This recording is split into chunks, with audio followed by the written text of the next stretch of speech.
Welcome to Assam.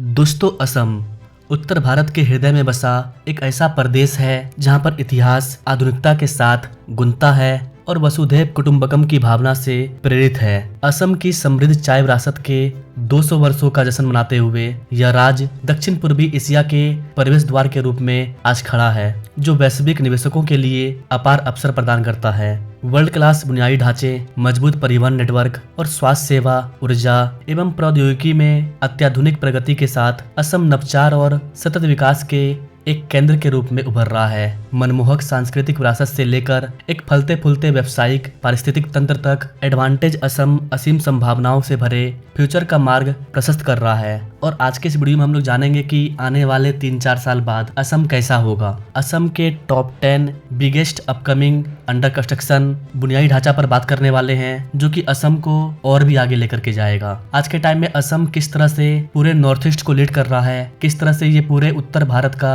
एक आधुनिक और तेज गति से बढ़ता हुआ राज्य बन गया है, जहां पर आपको सेमीकंडक्टर का प्लांट भी अवेलेबल मिलेगा, जो कि उत्तर भारत के और राज्यों में अब तक देखने को नहीं मिल रहा है। इस तरह के बड़े प्रोजेक्ट अब तक सिर्फ तमिलनाडु, बेंगलोर, महाराष्ट्र, गुजरात में आते थे, लेकिन वो प्रोजेक्ट अब असम में देखने को मिल रहा है। ये प्रयास है असम की वर्तमान गवर्नमेंट का और भारत सरकार का नॉर्थ ईस्ट की तरफ ध्यान देना। इसके पीछे का हमारा जो स्ट्रेटेजिक वो ये है कि अगर चाइना या बांग्लादेश या दुश्मन देश अगर नॉर्थ ईस्ट को भारत से अलग करने की कोशिश करेंगे तो वो पॉइंट है असम में। यही कारण है कि सरकार असम नॉर्थ ईस्ट का इतना विकास करना चाहती है, इतना डेवलप करना चाहती है कि कोई भी दुश्मन देश नॉर्थ ईस्ट को टच करने के बारे में भी ना सोचे। तो आइए बात करते हैं असम के टॉप 10 बिगेस्ट इंफ्रास्ट्रक्चर प्रोजेक्ट के बारे में। नमस्कार and welcome to all India project. मैं हूं विकास।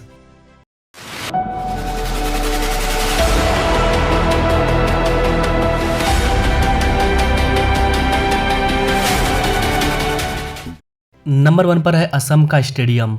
असम के सीएम ने कहा कि हम एक स्टेडियम बनाने की योजना बना रहे हैं जो असम में संगीत कार्यक्रमों की अर्थव्यवस्था को बढ़ावा देगा।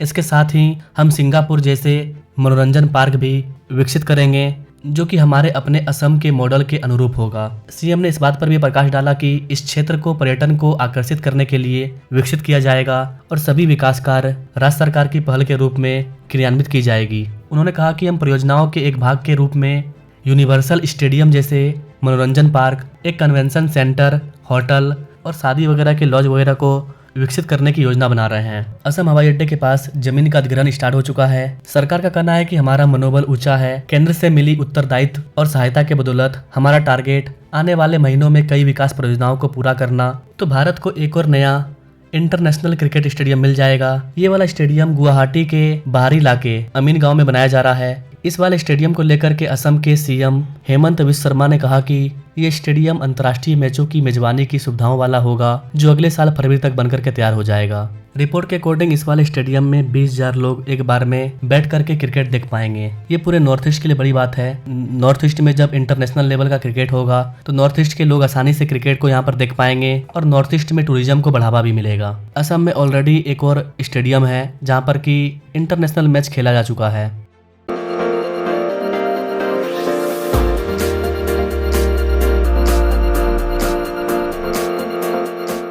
नंबर 2 पर है rail cum road over bridge. यहाँ पर गाइस आपको बता दें कि असम में ऑलरेडी एक rail cum road over bridge बनकर के तैयार हो चुका है। यहाँ पर हम लोग सेकेंड नए rail cum road over bridge की बात करने वाले हैं, जिसको कि ब्रह्मपुत्र नदी पर बनाया जाएगा, जिसमें कि ट्रेन भी चलेगी और कार वगैरह भी दौड़ेगी। इस तरह का ब्रिज ऑलरेडी यहाँ पर एक अवेलेबल है, लेकिन असम गवर्नमेंट एक और इस तरह के ब्रिज को बनाने का काम शुरू करने जा रही है। इस वाले ब्रिज को बनाने के लिए जल्द ही टेंडर को जारी किया जाएगा और फिर इस पर काम स्टार्ट हो जाएगा। इस वाले ब्रिज को असम के सरायघाट पर बनाया जाएगा। इस वाले प्रोजेक्ट को 2023-24 वाले बजट में करीब 1500 करोड़ रुपए की लागत से मंजूरी मिली थी और कहा गया था कि दिसंबर 2029 तक ये बनकर के तैयार हो जाएगा, लेकिन अभी इस पर ग्राउंड वर्क स्टार्ट होना बाकी है। 2024 में इसका डिजाइन वगैरह सब कुछ तैयार हो गया था, इसको मंजूरी भी मिल चुका है। यहाँ पर कैसे आपको बता दें कि इस वाले प्रोजेक्ट में अकथोरी से कामाख्या तक 7 किलोमीटर लंबे खंड का निर्माण कार्य शामिल है, जिसमें ब्रह्मपुत्र नदी पर 1.3 किलोमीटर लंबा स्टील कंपोजिट गर्डर ब्रिज बनाया जाएगा। इस वाले ब्रिज का जो निचला डेक होगा उस पर एक बार में 2 ट्रेन चल सकेगी और ऊपर वाले डेक पर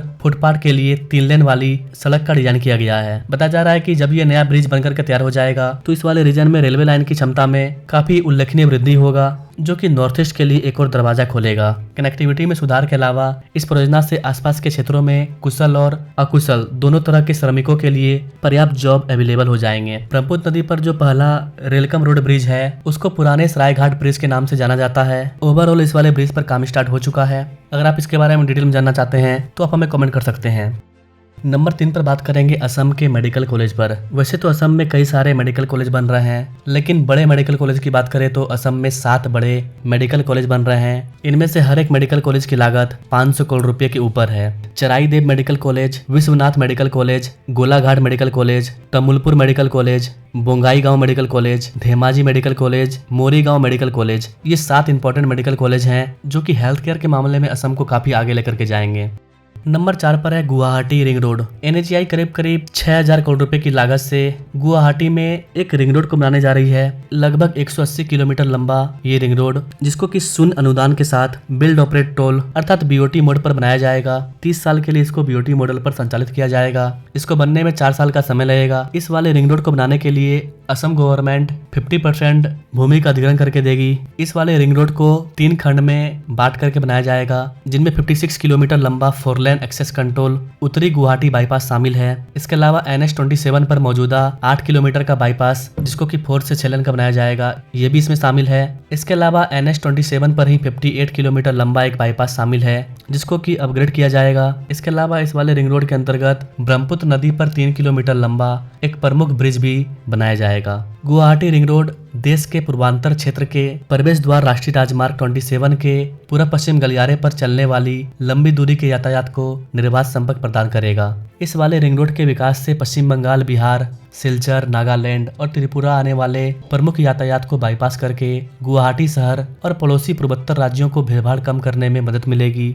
यह प्रोजेक्ट सिल्लीगुड़ी, सिलचर, शिलांग, जोरहाट, तेजपुर, जोगीघोपा और बारपेटा सहित क्षेत्रों के प्रमुख शहरों को निर्बाध संपर्क प्रदान करेगा। गुवाहाटी रिंग रोड का मेन उद्देश्य माल ढुलाई और अंतर्राष्ट्रीय यातायात को शहर की सड़कों से हटाकर शहरी भीड़भाड़ को कम करना और गुवाहाटी के भीतर गतिशीलता को बढ़ावा देना है। केंद्रीय मंत्रिमंडल द्वारा 2024 में इस वाले प्रोजेक्ट को स्वीकृत किया गया था। इसको लेकर के कोई और बड़ी अपडेट आएगी तो उस पर मैं अलग से अपडेटेड वीडियो ला दूंगा।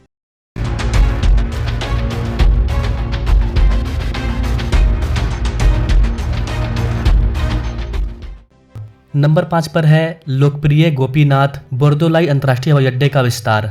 जी हाँ गाइस, असम का ये जो अंतर्राष्ट्रीय हवाई अड्डा है इसका विस्तार किया जा रहा है, क्योंकि गुवाहाटी हवाई अड्डे पर यातायात की मांग काफी ज्यादा बढ़ चुकी है। मांग को पूरा करने के लिए 2018 से एक नए टर्मिनल भवन का निर्माण कार्य चल रहा है। ये जो नया टर्मिनल भवन है ये मौजूदा टर्मिनल से काफी ज्यादा बड़ा होगा। बताया जा रहा है कि ये इसी साल अक्टूबर 2025 तक बनकर के तैयार हो जाएगा। अगर आप इसके बारे में डिटेल में जानना चाहते हैं तो आप हमें कमेंट कर सकते हैं। नंबर 6 पर है गुवाहाटी मेट्रो, जो कि असम का सबसे इम्पोर्टेंट प्रोजेक्ट है। शहर के भीतर यातायात की भीड़भाड़ को कम करने और कुशल सार्वजनिक परिवहन प्रदान करने के लिए एक rapid transit system Guwahati metro को प्रस्तावित किया गया है। परियोजना के पहले चरण में 61.42 किलोमीटर दूरी तय करने वाली 4 गलियारों को शामिल किया गया है। अगर आप गुवाहाटी मेट्रो के इन 4 गलियारों के बारे में डिटेल में जानना चाहते हैं तो आप हमारे इस वाले चैनल को सब्सक्राइब कर सकते हैं, ऑल इंडिया मेट्रो, जहाँ पर आपको असम की हर मेट्रो के बारे में जानने को मिल जाएगा। नंबर 7 पर है smart city project. Guys, Guwahati Bharat सरकार की स्मार्ट सिटी पहल का एक हिस्सा है, जिसमें ब्रह्मपुत्र रिवर फ्रंट डेवलपमेंट, कला क्षेत्र में स्ट्रीट स्केप, गांधी मंडपम में लाइटिंग एंड साउंड शो, इस तरह की चीजें शामिल है। एकीकृत यातायात प्रबंधन प्रणाली और इलेक्ट्रिक तथा CNG बसों की खरीद जैसी कई परियोजनाएं शामिल है। गुवाहाटी स्मार्ट सिटी प्रोजेक्ट के अंतर्गत कई सारे चीजों को तैयार किया जा रहा है, जहां पर सिटी के अंदर आपको मेट्रो से लेकर के हर वो चीज देखने को मिलेगी जो कि एक स्मार्ट सिटी में देखने को मिलती है। हालांकि इस वाले प्रोजेक्ट में डिले हुआ है, लेकिन अधिकारी इसकी प्रगति को लेकर के आशावादी हैं।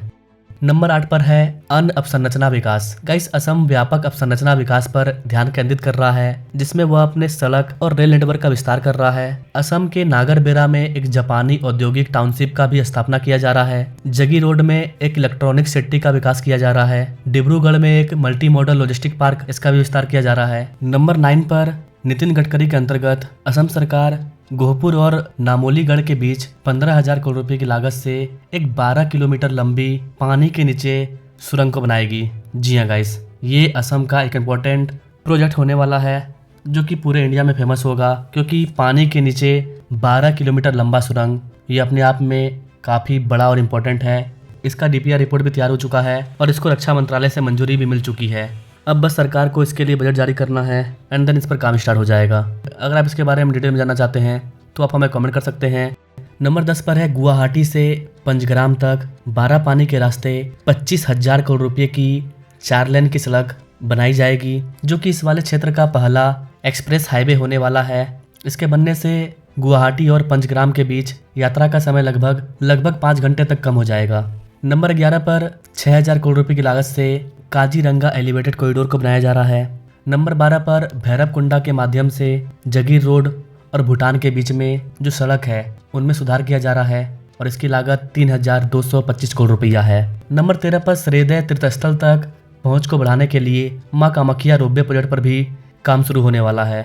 इस तरह के कई सारे प्रोजेक्ट हैं। अगर आप बोलोगे तो मैं असम के डेवलपमेंट प्रोजेक्ट पर पार्ट 2 वीडियो ले आऊंगा। यहाँ पर हमने कई सारे प्रोजेक्ट के बारे में डिटेल में नहीं जाना है। कई सारे ऐसे प्रोजेक्ट हैं जिनके बारे में मैंने आपको सिर्फ नाम बताया। उन सब पर अगर आप डिटेल वीडियो चाहते हैं तो कमेंट कीजिएगा। Now thanks for watching. मिलते हैं अपने लोग अगले वीडियो में, तब तक के लिए जय हिंद।